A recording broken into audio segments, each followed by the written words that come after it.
Почитувана македонска јавност, почитувани медиуми и колеги. Денешниот говор би го започнала во стилот на мојата почитувана колешка Благица и би одел вака. Мизерен, злобен, интелектуално лимитиран говор, после кој веќе нема потреба да разгледуваме CV-ја од предлог кандидатите, бидејќи еве денес веќе ни стана јасно и тоа дека секој со секакво образование може да раководи со секое министерство. Не можам а да не ги искритикувам колегите од мнозинството кои не ја менуваат праксата да не се јавуваат за збор за ниту еден предлог. Како што не бекнаа за предлог кандидатите за уставни судии, така и сега не бекнуваат за предлозите, ниту за оние што се разрешуваат, ниту за оние што се именуваат. Слушнавме збор во говорот од премиеров, прогресивното парламентарно мнозинство. Замислете, од 65 доаѓаат до 64, денес гласаат 62, ама тоа било прогресивно, стабилно парламентарно мнозинство со поголем прогресивен капацитет за да продолжи стабилно да чекори по веќе трасираниот европски пат. Замислете. Ке цитирам уште еден дел. Парламентарните дебати се одраз на демократските капацитети на една држава, но се корисни посебно кога родната земја ги има шансите за напредок. И одовде ќе донесам два логични заклучоци. Ово отсуство на дебата од страна на колегите од мнозинството значи, според премиерот, дека немаат демократски капацитет. И, премиере, вашите поддржувачи овде, значи, според вашиот цитат, дека се убедени дека родната земја нема шанси за напредок. Понатаму, дека носите транспарентни, храбри и мудри одлуки, видовме од денешната дебата во организација на Министерката за труд и социјална политика Тренческа, на која пратеничките од опозицијата не беа поканети. И ќе завршам со уште еден цитат од импозантниот денешен говор. Во демократска држава се знае и институциите постапуваат.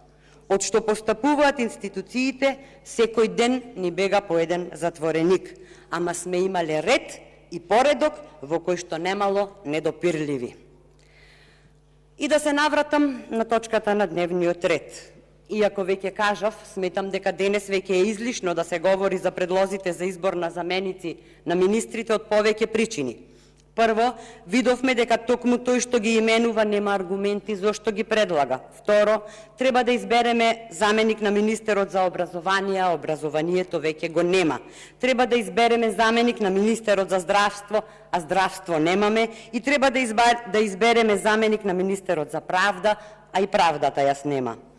Сега навистина не знам што ќе се реконструира и каква полза ќе има народот од оваа наводна реконструкција, па во отсуство на било какво образложение и аргумент за квалитетот на петмината на Ковачевски, во отсуство на било какви препораки од Ковачевски спрема нив, од типот на што да се фокусираат, од каде да почнат, јас ќе си земам за право да се обидам да им дадам неколку почетни насоки. Ќе почнам со ред.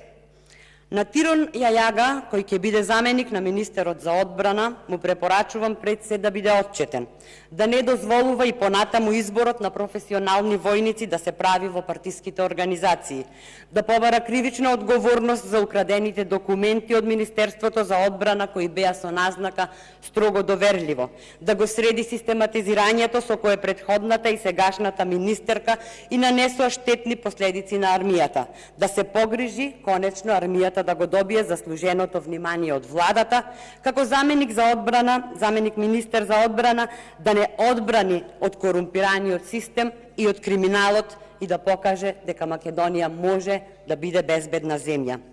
Вјолца Бериша, која ќе биде заменик на министерот за земјоделие, шумарство и водостопанство, веднаш да појде меѓу земјоделците и да им каже кои се нејзините идеи, односно што таа како заменик на министерот ќе стори за земјоделците конечно да добијат заслужени цени за своите производи и како ќе им обезбеди пласман на земјоделските производи. Нека се погрижи Македонија никогаш да не остане без стокови резерви како што ја оставија нејзините предходници. Нека им објасни на македонските сточари зошто им доцнат субвенциите за 2022 година, како што доцни и исплатата на персоналниот данок со години. Викторија Аврамовска Мадиќ, уште пред да седне на столчето како заменик на Кренер Лога, нека побара од него веднаш и без одлагање да ги расветлат случаите за најстрашните кривични и злосторнички дела за кои е осомничен токму неговиот брат, а според премиерот не треба да има недопирливи. Исто така, очекувам дека Викторија Аврамовска ќе успее да ги казни и да ги најде вистинските виновници за модуларната болница во Тетово и истите да ги казни, а кабелот конечно да биде слободен. Маја Манолева, која и самата не знае колку функции има, од ВД директор на јавната здравна установа, Завод за физикална медицина и рехабилитација, преку управител на приватна здравствена установа, па и недостасуваше само уште заменик министерка за здравство да стане, ќе ја посоветувам веднаш откако Државната комисија за спречување на корупција ќе одлучи дали во нејзиниот случај има судир на интереси, не само да ја информира македонската јавност, туку ако се испостави дека има судир на интереси, веднаш да си даде оставка од оваа не знам која поред функција. Во меѓувреме, додека го очекуваме известувањето од ДКСК, би препорачала на Маја Манолева да побара каде отидоа парите за кои се задолжувавме, а беа наменети за справување со ковид кризата, бидејќи се задолживме за помош на здравството. Потоа, нека посвети внимание на лицата со ретки болести кои никогаш не го добиваат потребниот буџет. Луѓе умираат заради недостаток од лекови. Да не ја спомнувам потребната бројка на доктори која во Македонија е на најниско ниво затоа што го урнавте достоинството на здравствениот работник. Од 7400 спаднавме на 5400 доктори, бројка која укажува на тоа дека во просек секој втор ден ни заминува по еден доктор за да си ја бара среќата, онаму каде што постои здравство и онаму каде што навистина се цени професијата. Без здравствена заштита не можеме да зборуваме за животен стандард. За крај, на Агим Нухиу, досегашен заменик министер за правда, а сега предлог за заменик на министерот за образование и наука, ќе му препорачам, ако не успел во делот на правдата, нека се обиде да ги поправи лошите политики во образованието и конечно бар едно место да се подкачиме на шангајската листа каде што сме на дното, да ги прекине притисоците за каните и заплашувањата кон наставниците, да провери докаде се главните книги, свидетелствата, учебниците, да се погрижи да не ни замине од државата и последниот генијалец и да престанат да си играат со иднината и судбината на нашите деца. Почитувани, во Македонија нема веќе живот. Ова што ни остана е крпен живот. 67% од граѓаните не веруваат дека Ковачевски ќе ја подобри економијата. Патиштата останаа недовршени. Странските директни инвестиции ги нема веќе. На бомбастично најавената фабрика за електрични возила во Тирс, Тетово, остана само камен темелникот и лопатите, сведок дека цела владина свита дошла, се сликала и си заминала. Не знам дали сте свесни дека со единствената мерка позната како скенирање фискални сметки со која се фалите, 6 од 10 граѓани за минимален попуст не бараат фискална сметка. 1/3 од прометот кој се остварува во државата не се евидентира и тоа не само што е проблем, туку е и потврда за нивото на развој на државава.